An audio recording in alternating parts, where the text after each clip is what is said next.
Hi everybody, you're vlogging Daddy. So today's video is going to be a little bit different. So we are going to be filming the controversial parenting tag. Hey, kiss. Thanks.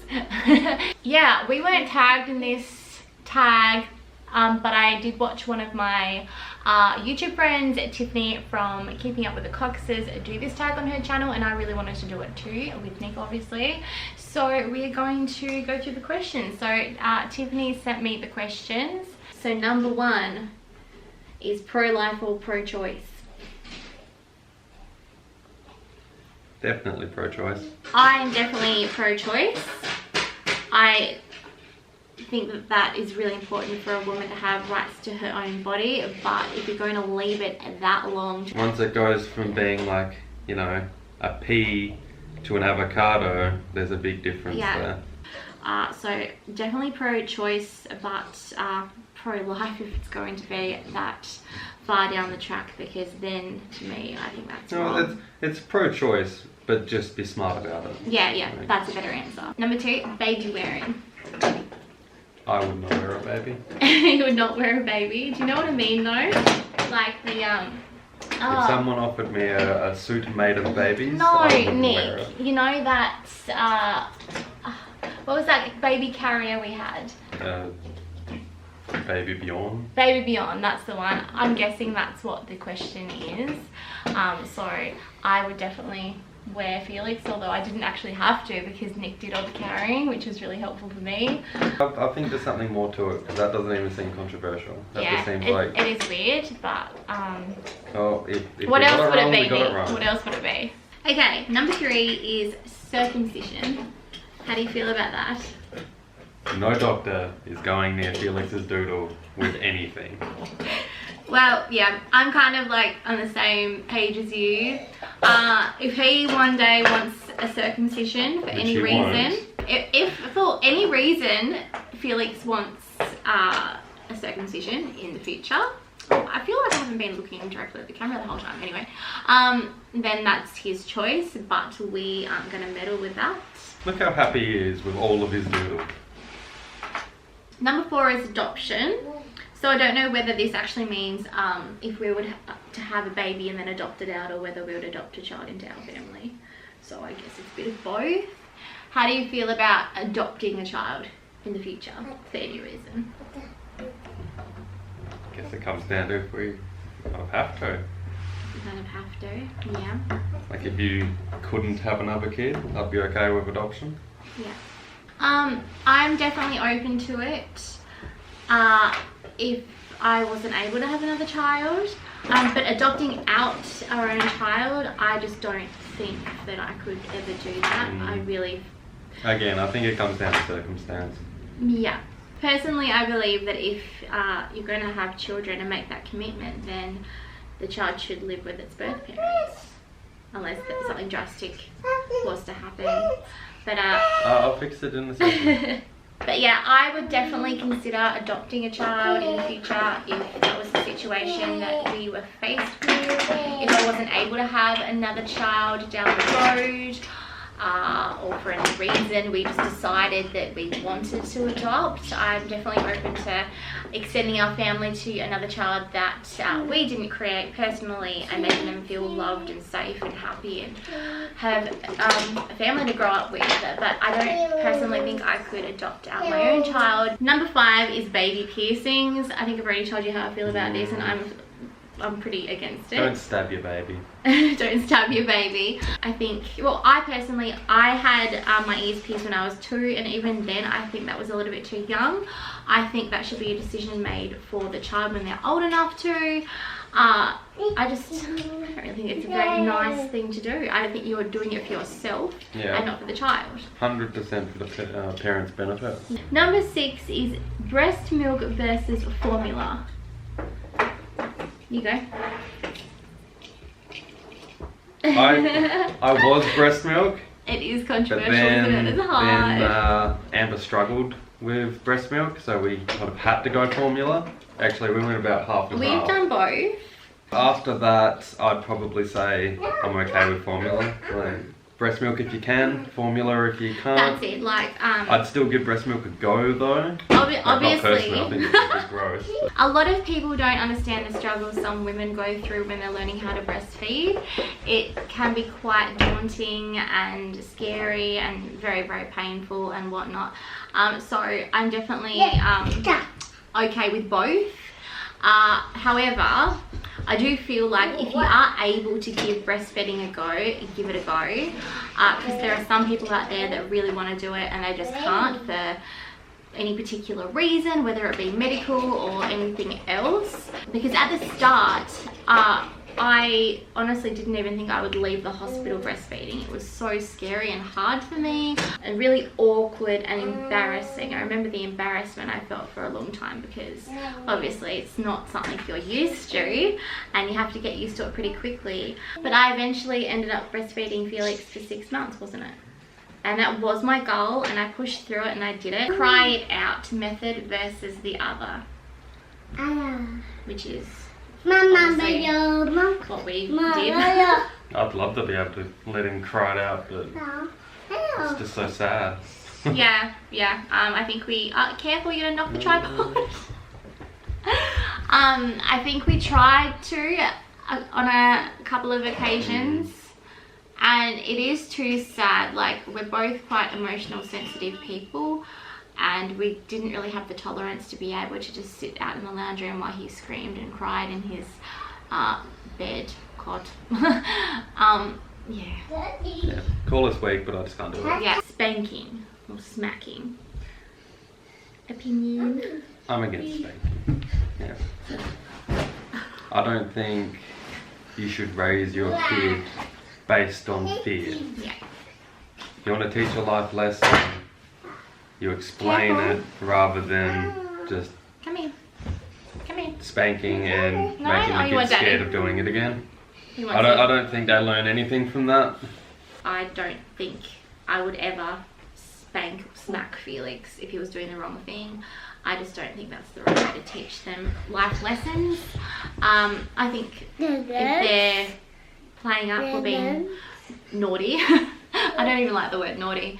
There's other things you can do. Send them to their room, take away privileges. You don't need to smack them and make them afraid of you. Taking center away. And if you're getting frustrated at them, just take a few moments to yourself, or try to just take a breath. Okay, number 9 is co-sleeping. We are definitely for co-sleeping. Not every single night though. We don't. I think that's more for our benefit Yeah. than it is though. Yeah. Sometimes I do like to have a good night's sleep. Yeah, that's it. If it means that you're going to sleep well, all of you, then why not? Some nights he just wants to be with us, and that's okay. We try not to encourage it too often, and if we can get him to bed in his own bed, then that's so much easier because he takes up so much space and I get punched all the time in the face and I lose my pillow. Or you wake up with him putting his hand in your mouth, which is a little bit weird. Yeah, no problem with that at all, but definitely not an every night thing, because I think that would drive us both mad. But yeah, if it It'll means... be hard when he gets in his bedroom. Number 10. This is interesting. Okay, home versus public versus private schooling. So, he was private schooled and I was public schooled. Neither of us were homeschooled. I absolutely hated school. Like, hands down. Catholic private school, worst experience of my life. I went to a public school and I had times where it was pretty crappy, not gonna lie, but then I also had some good times. I think that I came out alright. I think I got a pretty good education, so I don't really think that the educations are any different from one another. I think it's just the price tag. However, when we move and there are a couple of schools around and the public school just has a bad reputation, for example, but there's a nice little Catholic school that costs a little bit more, but it's got a good reputation and you know Felix will be looked after there, why wouldn't you send him there? My school's had good reputations too. Your school, I don't think. And I got had a good one. beaten. It's just expensive. I got beaten by nuns. I just got bullied. I got set on fire. That's a good Yeah, one. that's not even a lie. I think private schools are just more likely to have the nasty types with the rich parents, and the schools are far more prioritised on their reputation and their sporting side of things. But it's not all of them. It was just unfortunate that it happened to you. We don't know what they'll be I like think on the a lot of mainland. them would be similar. You think so? I think a lot of those schools really do care about their own reputation more than their education. And their children's well-being. Yeah. Yeah. Well, I definitely... So like, for example, when I was set on fire, the school tried so hard to cover it up, and they actually did. Like, they had the lawyer in talking to me before I even had a chance to tell my own dad. Then the camera footage went missing, and Stop, you're making too much it was all noise. because they just didn't want that story getting out. I know how passionate you feel about that, but what I'm saying is, like, if for any reason there was a nicer private school where we end up living that's better than the public school, I would like to consider it, but I really don't mind if he goes to a public school, because I've got nothing against either, because I obviously don't have that experience. But with homeschooling, I don't know how I feel about that. I've got nothing against that either. I just don't think I would have the effort and the energy or the brains to stay at home to do that. I think you've got to be quite intelligent, don't you, and patient. I think it's a bit sheltering. And Felix is so social, that kind of environment for him just wouldn't work. Like, when he's at daycare, he thrives. He just wants to play with everybody. He's just super friendly. Yeah, sorry. I've got nothing against it for other children and other families. Like, do what works for you. So, number 11 is vaccinations. Vaccinate your kids. Yeah, I'm with him. Okay, number 12, medicating your children. So that would be like Panadol, Nurofen, and whatnot. Or does it go further than that? Like, I guess so, like antibiotics, antibiotics. Are we talking like if your kid's got like ADHD or something like that? I guess so. Yeah, well, I'm for it, obviously. I'm for everything. If the doctor says you should be giving something to your kid, he knows more than you. Like, Exactly. Or he or she. I think personally, just always have Panadol at your house if you've got children, and keep it at the right temperature. Same with Nurofen. It's just good to have, because you know your child, and you know your child if they're in pain or if you think that they need it. So just give medication when necessary. Just don't give to an excess, because you obviously don't want it to be less effective. Cloth versus disposable diapers or nappies. No. You know how I feel about this one. Yeah.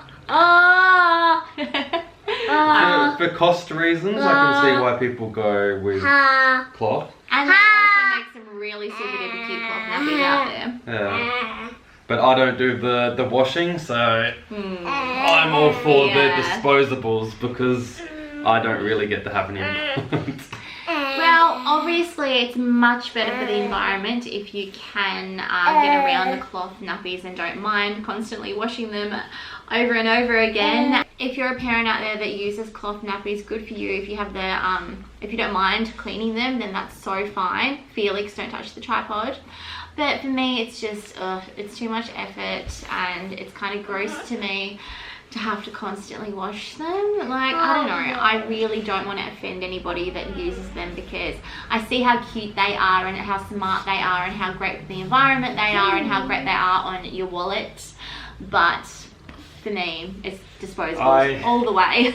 I commend people who use cloth nappies. Yeah, they're pretty awesome. I think they're better people than me. So this is the last question, and then I have a little announcement to make. Store-bought baby food versus homemade. What do you think? Oh, I don't know. I don't care. if he eats something, he can have it. if he eats that store-bought food but won't eat the food that I make him, he will get that store-bought food. I think the question is about like purees and stuff, like, because it said baby food. Oh, I guess. Obviously, ideally, he was the same back then as he is now. When we first had Felix, I was obsessed with wanting to make all my own purees, which I did, and I tried to as much as possible. But honestly, I think both is fine, as long as you don't get the ones that have too much sugar content. If you are going to get to the store-bought baby food, if you're in a hurry, if you've got stuff to do, if you're a busy on-the-go person, don't feel guilty about it, honestly. Just be smart about it. Just find the ones that have less sugar, less sodium, and all of that kind of jazz. So guys, I have a little announcement I would like to make regarding my YouTube channel that you're watching right now. So for a long time, it's been quite a few months, I've been thinking about changing my YouTube name, because at the start of my YouTube journey, I guess, like when I very first started, I just basically called it my name because I was really into doing makeup tutorials and fashion videos and just like tags and stuff. But now I'm doing more, or as you can tell, I'm doing much more vlogs of like my family, and that's what the channel has become now. It's more a family vlogging channel.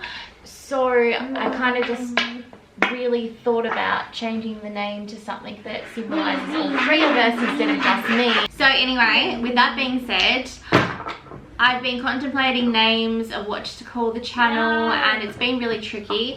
We've decided to call our new YouTube name something with Nick's last name in and his last name.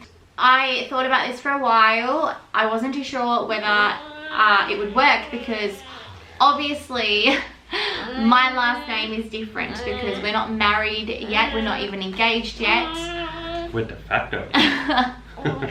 There's that. I did ask you guys on Instagram whether you thought using Nick's last name in our YouTube channel name would be strange. Most of you guys told me to go for it, and that was a lot of you. So our YouTube channel name now is going to be called Life with the Jenkins.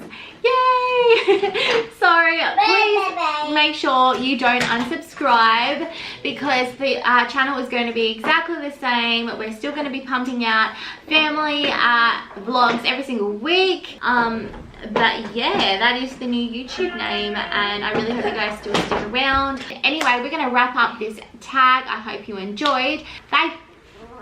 Bye.